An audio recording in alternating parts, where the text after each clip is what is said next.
पूरे प्रदेश में 15 से 20 किलोमीटर के अंदर एक महिलाओं के लिए कॉलेज हो, उसकी चिंता करी, लेकिन 15 से 20 किलोमीटर जाने के लिए भी हमने मुफ्त बस की सुविधा भी अपनी बहनों के लिए, बेटियों के लिए दी। लेकिन हरियाणा में जिस तरीके से हमारे खिलाड़ी बहुत ज़्यादा हैं, उस तरीके से हमारे हरियाणा में ग्रामीण अंचल की बेटियां भी पढ़े।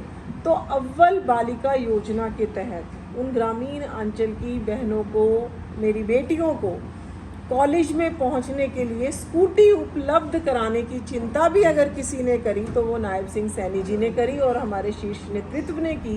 तो जैसे ही हमारी 8 अक्टूबर को सरकार बनेगी तो अव्वल बालिका योजना के तहत हम बेटियों को कॉलेज में पहुंचने के लिए स्कूटी जो है वो उपलब्ध कराएंगे। मैं महिला होने के नाते, मैं भी समालखा एक ग्रामीण अंचल से आती हूँ और वहाँ से पानीपत तक भी आना होता था तो कितनी समस्या रहती थी।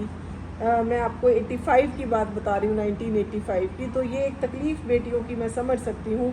तो हमारे मुख्यमंत्री जी ने, हमारे शीर्ष नेतृत्व ने चिंता करी है कि लाडो लक्ष्मी योजना के तहत बहनों को 2100 रुपये प्रतिमाह, उनका सिलेंडर 500 रुपये में, और अव्वल बालिका योजना के तहत बेटियों को एक स्कूटी जो है वो मिलेगी। उसके बाद अगर हम बाकी घोषणाओं की बात करें तो जिस तरीके से IMT खरखोदा बना है उसी तरीके से 10 स्मार्ट सिटी पूरे हरियाणा में बनाई जाएंगी।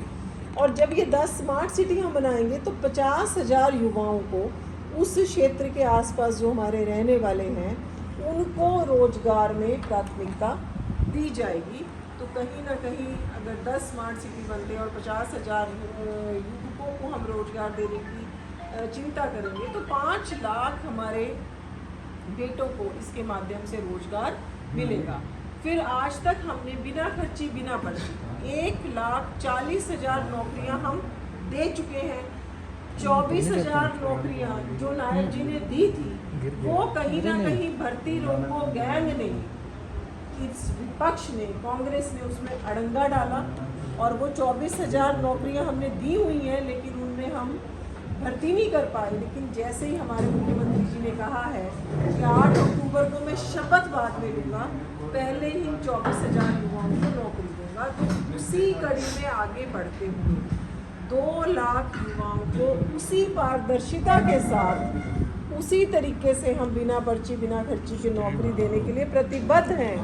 जबकि आपने दूसरे, मुझे कहते हुए भी हंसी आ रही है कि मैं असंध के प्रत्याशी शमशेर सिंह गोगी का बयान सुन रही थी, एक और प्रत्याशी इनके मिस्टर शर्मा का बयान सुन रही थी जो वो कह रहे थे कि 50 वोटों के पीछे 1 नौकरी दिलवाऊंगा मैं। और थोड़ी देर पहले मैं हमारे गन्नौर के प्रत्याशी कुलदीप शर्मा का बयान सुन रही थी कि भाई जितनी हम नौकरियां देंगे उसमें से मैं 20-25% ज़्यादा नौकरियां गन्नौर में दिलवाने की कोशिश करूंगा। तो मतलब ये कि उनके प्रत्याशियों ने अभी से कहना शुरू कर दिया कि मैं इस क्षेत्र में इतनी नौकरी दूंगा, जबकि हरियाणा में मैं पूरे दावे के साथ कह सकती हूँ कि 90 प्रत्याशियों में से कोई एक भी ये नहीं कह सकता कि मैं इस क्षेत्र के लिए इतनी नौकरियां लाऊंगा। क्यों नहीं कह सकता? क्योंकि जिस क्षेत्र का बच्चा पढ़ेगा और अपना पेपर पास करेगा उस क्षेत्र के बच्चों को नौकरियां मिल जाएंगी। किसी